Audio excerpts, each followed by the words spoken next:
Hello, Mr. Darrow. Welcome to Legends and Icons. Everywhere I go, even some far-flung places, when I run into some Cheatham County students from your era, they always want to know, how's Mr. Darrow? I'm fine. Recently had cataract surgery. The world looks a lot brighter. How old are you now? 74? 77 on August 20. 77. Yep. That's amazing. 77 August. What's the 20. biggest surprise about growing older? Pains in places you didn't have pains. Oh, yeah. No, I've been very lucky, really. I've never spent a night in a hospital. You grew tobacco, but you never smoked it. No, my dad didn't smoke it. He chewed. He chewed dark fire tobacco, but he Why do you didn't think you smoke didn't? Because a lot of kids did, and I it. wouldn't. I just didn't see any joy in it. Do you exercise? Do you watch what you eat? Not really. A lot of it is Genetics. The genetics and the metabolism you're born with. Now in your retirement, what's a typical day like for you? I watch CNN quite a bit. I'm still interested in history and politics. I cut my own grass still. I have a small tractor, a state-sized tractor. I thought you were going to say you cut your own hair there for a minute. No, well, my wife does. Your that. wife cuts her own hair. Okay. My wife cuts my hair. Being an old farm boy, I enjoy just getting out and riding the tractor. You are an old farm boy. You grew up on a farm. What Yeah. What was that like? Well, it was a good life. My folks did well. My dad was just had a grade school education, but he was, looking back on it, he was a very smart fellow, really. But we grew tobacco. We grew a lot of vegetables and stuff. My folks had a stall on the market all those years. I found out not long after Marcia and I were married that her parents probably bought stuff from us, and of course she would have been, if I was in high school, she would have been elementary school age still. So that's probably the first time you saw Marcia. Probably. I just didn't realize it.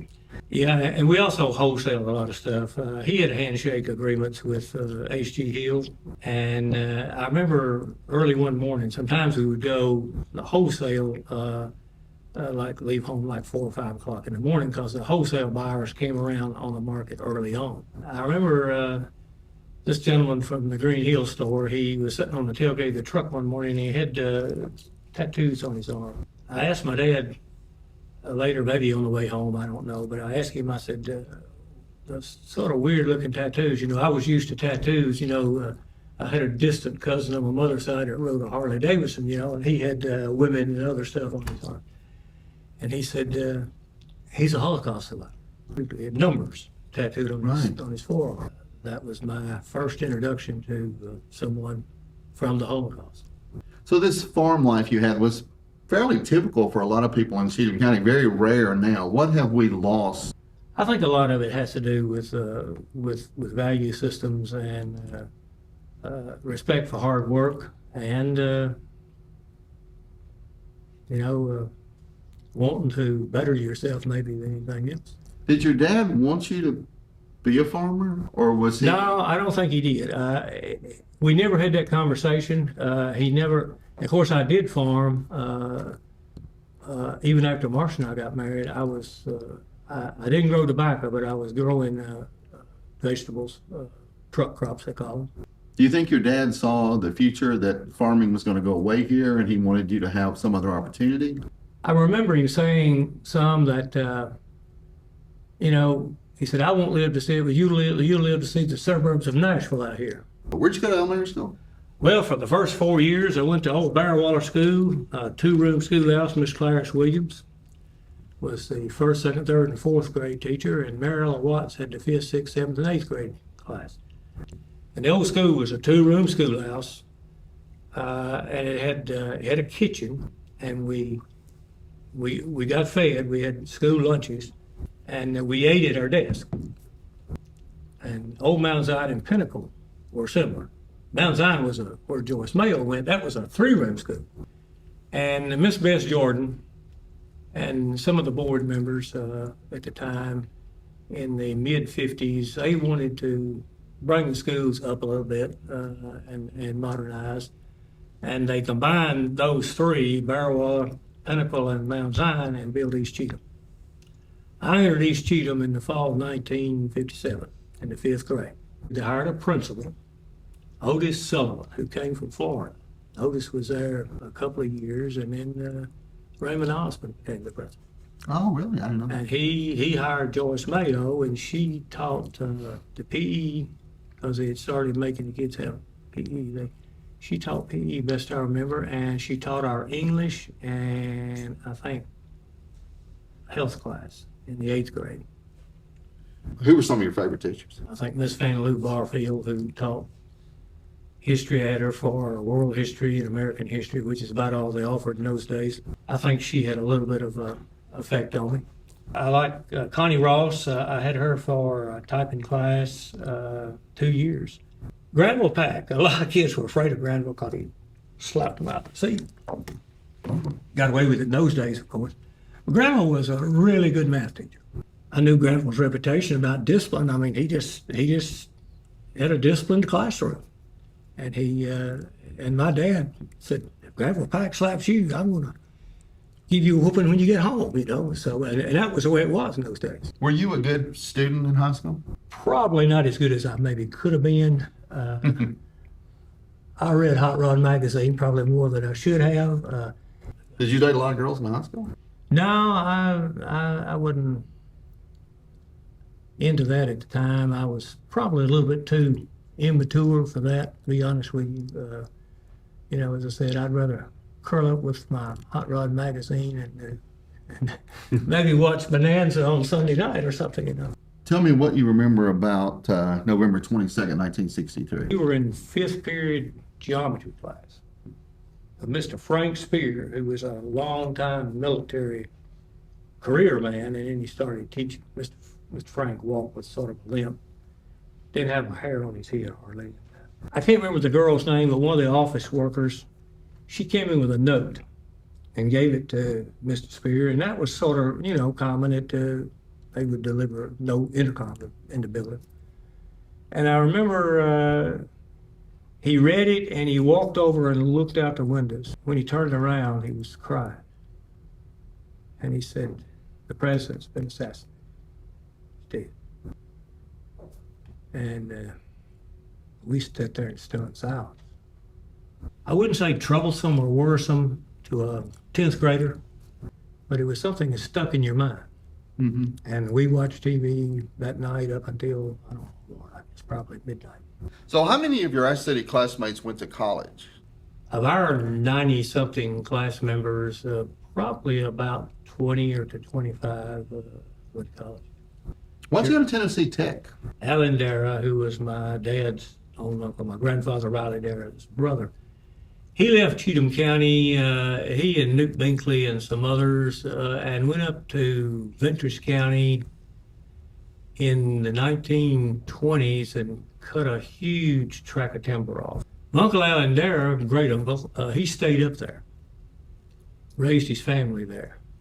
And we would visit him when I was a kid and a teenager. We'd go up there once at least every couple of years. And I liked the campus. I liked the area up there. I stayed in the dorm the first year. I didn't like the dorm. I came home every weekend. So tell me about your first teaching job. Where did you teach? Because you started in elementary school, right? I taught 7th and 8th grade math and social studies and at Pleasant View Elementary. Kids didn't move, we moved. I had my 7th graders where I taught English and all that. And then I would go next door to the 8th grade and teach their U.S. history. And how many years did you do that? 1 year. And then you came over here to the high school. Austin Baggett was principal at the high school, and he came out into the back patch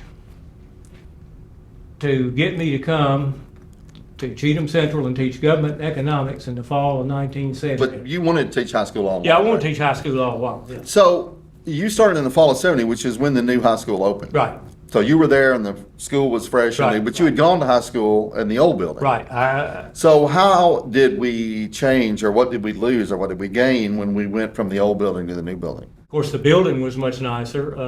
The furniture was all new. Did it change us, though, as a culture? We had a lot of people move into Cheatham County. They were moving in. That's why the old building was running out of space. They were building houses. I wouldn't call them subdivisions in, but the houses were springing up all over at least the east end of the county. Pleasant View, East Cheatham, around Ashland City. And so I think it changed when they put everybody together, sort of. It was a different atmosphere, but not a bad atmosphere. I mean, the kids all tended to get along. The 71 class, I love those kids. They were probably the most rambunctious in some ways. I don't think the Vietnam War and the protests and everything was part of it. I think it was the culture of the times. Mr. Darrow, everybody has a Wayne Darrow story. So why do you think that your class was so memorable? Well, I think part of it is the fact that my family's been here since 1790 on the Darrow side. The Redekers in the early 1800s, my mom's side of the family. I think you accumulate a lot of stories and tall tales even. I loved history. My dad was sort of a history buff, even though he had a great school education. Was a very successful farmer, but he loved history, loved politics. I wanted to teach. I decided that when I was in high school. Most teachers hated the team teaching, but you and Mr. Rose, later Dr. Rose, made it work better than anybody. And so why? How come the two of you could pull off that something that practically nobody else could in the school? Well, even with Earl County, for 1 or 2 years, 3 of the rooms in that pod, we took the cabinets and moved them, and we taught three teacher team. Earl and Alvin and I, all 3 had very similar values. We had very much the idea of what we wanted the kids to do, to learn, how to behave. We all 3 were farm boys. Earl grew up on a farm down there in West Cheatham. Alvin grew up on a cotton farm in Darrow County. I think it worked because of our kids and the 3 of us. I thought of you and Dr. Rose kind of like Siskel and Ebert. I mean, you represented the Republicans or the right side, and he was a Democrat from the left. And as a student, I knew that. Now today, you know, there might even be a state law that you can't really share your political views. Politics just got rambunctious in the country. Then there wasn't a whole lot of difference between Richard Nixon and Hubert Humphrey. Because the two of you, it was a good-natured kidding. I knew you liked each other. I knew you were friends. That was so obvious. And you respected and really loved each other like brothers. At least to me, that's what it's saying. Well, we were. And so... Still are. Yeah. And so are kids missing something today to be deprived of that? It was good for the kids to see adults, responsible, educated adults, debate something. How important do you think a principal is to the success of a school? Oh, it's absolute. I mean, Cheatham County High School, and I've told people this, because of the leadership of Alvin Rose and Tommy Purdue, that school became what it became. Alvin's leadership, and I'm not saying that other principals we had were bad, they were not. We were fortunately, that all the years I was there, from Austin Baggett to Teresa Levin, they all did a good job. They all had the kids' interest at heart. They all wanted us to do a good job. A principal needs to inspire his faculty to do the best they can do. And some are better at it than others. Alvin and Tommy were probably the 2 best at it. Mr. Todd was, he was very good to me. I think he was a good principal. I think the kids sort of at times drove him nuts, but he focused on what should be done. Tommy's personality probably was a big factor in his success. Definitely, yes. He was just so likable, and he loved the kids, and they knew it, and they loved him back. He loved the kids, absolutely loved the kids. More with Mr. Wayne Darrow right after this from our sponsors, the Cheatham County Library and the Cheatham County Archives.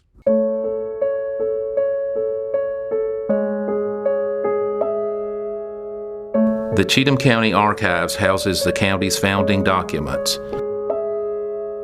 Our oldest document dates to 1854, 2 years before Cheatham County was established.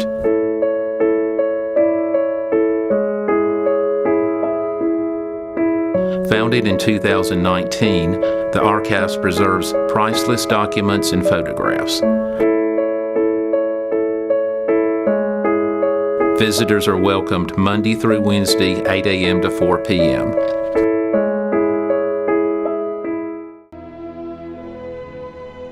Poll officials in Cheatham County make new friends, help their communities, and earn a little cash. $85 a day by working at one of the county's 3 early voting sites, and $115 a day by attending training and working on Election Day. Workers are needed for the August and November elections. To learn more, call 615-792-5770 or apply at www.cheathamcounty10.gov/election.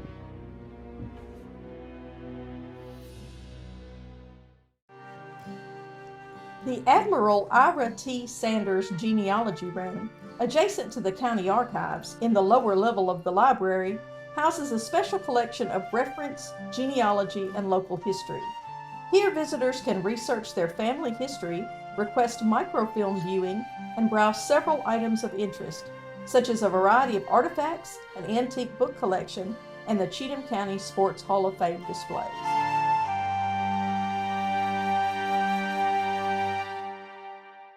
Tell me about the famous smoking lounge battle. Oh, as kids, I think it was the East Cheatham Ashland City kids that like each other. But tell us about the smoking lounge, because I think a lot of people would just Well, be they mystified that we had such a thing. Yeah, I guess most high schools probably had a designated place for kids between classes to go out and smoke. This was before. This is when big tobacco was king. Mm-hmm. And the parents wanted them to be able to smoke because a lot of those kids started smoking when they were 12, 13 years old. Between fourth and fifth period, that was a 10-minute break instead of 6, I think it was. And that's when the fight took place. Yeah, that's when the fight. Did you get it? Now it's lore. I'm going to ask you: were you actually under the ground under Robert Hazlett? Yeah, for a second, maybe. Big Robert was like a turtle, Yeah. Bless his heart, he's passed on now. I liked Robert, but I liked Jimmy King and all the rest, and Danny Holder and all the rest of that bunch. I consider Danny friends today. We see each other, we laugh about it. So let me talk about another thing, which you may not remember so fondly because I know it angered you at the time. The famous food fight of 1986. Oh yeah, I was pretty angry at those kids for that because they knew better. It was dumb on their part. I told them that. I had several of them to apologize. Probably in all of my teaching career, it was probably the single most. You had to be there. Yeah, you just had to. It was like scary. A movie. It was a little scary. It was all that stuff flying back and forth. Making frisbees out of trays. Yes, yeah. Yes. And, yes. It was pre-planned, and Well, we are lucky nobody got hurt. Right. But because nobody got hurt, I think you and I might have looked at it a little differently. I thought it was an amazing thing they pulled off. You took it almost like a personal thing and were very angry. You were very angry that afternoon. I was pissed at them. You did the prom for I don't know how many years and always did a great job. What do you remember about the prom?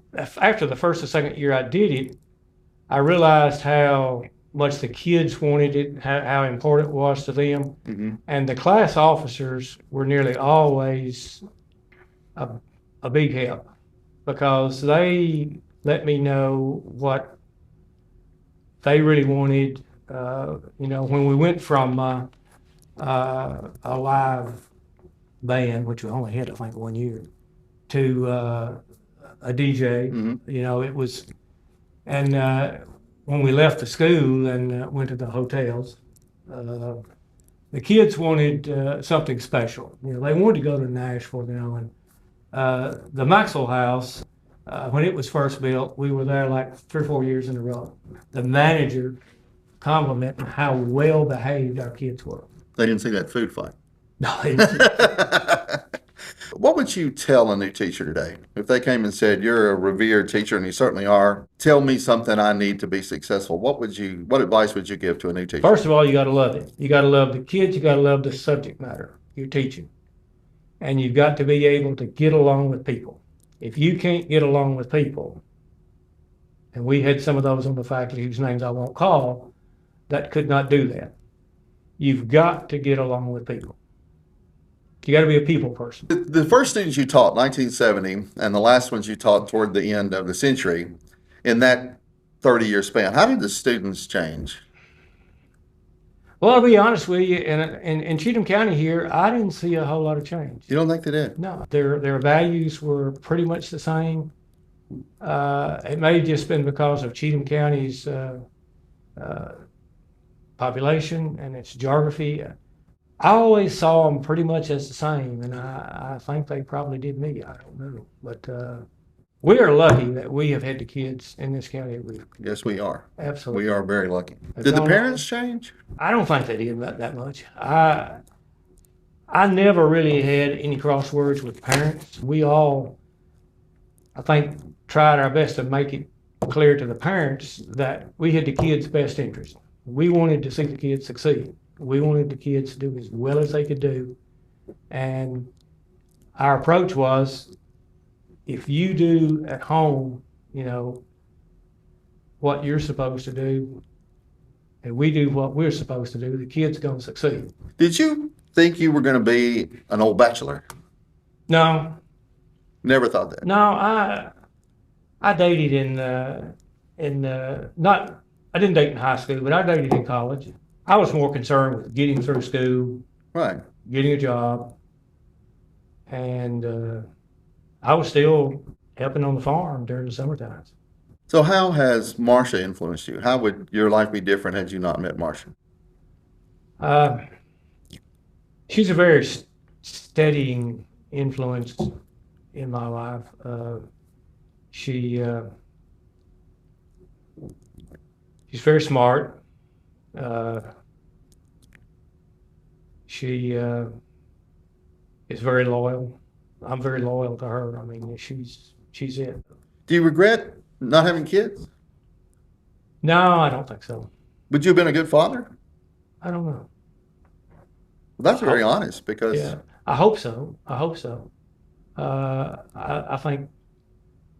think she would have been a very good mother, but she and I both have sort of a personality that works for us. one of the things you escaped genetically, obviously, and I can tell today that your mind is as sharp as ever, is your dad in his later years suffered some dementia. Yeah, That must have really he- concerned you. Yeah, oh yeah, it does. Every time I forget something, or every time I, can't remember something, it sometimes scares me a little. But That must have been horrible to watch because I know how much you yeah, loved that. it was. We had to institutionalize him about the last year and a half he lived. Have you had a good life? Yeah, I've had a good life. Yeah, What would you change? Is there anything you would like to change about it if you could go back and start over? no, not really. Your influence is going to long outlast you. And so I just wonder, all these people that ask me about you, how do you want to be remembered, and what would you like to say to all the students that you've had? If you could have them for one more class and give them one parting word from Wayne Darrow, what would you tell them? Do what makes you happy, and love your neighbors, and Drive a Porsche? no, drive whatever you want to drive. Whatever you want to drive. Do good to society. Leave something that you've accomplished to society. I think that's a big factor. I think that's one of the greatest things we could teach. What are you going to contribute?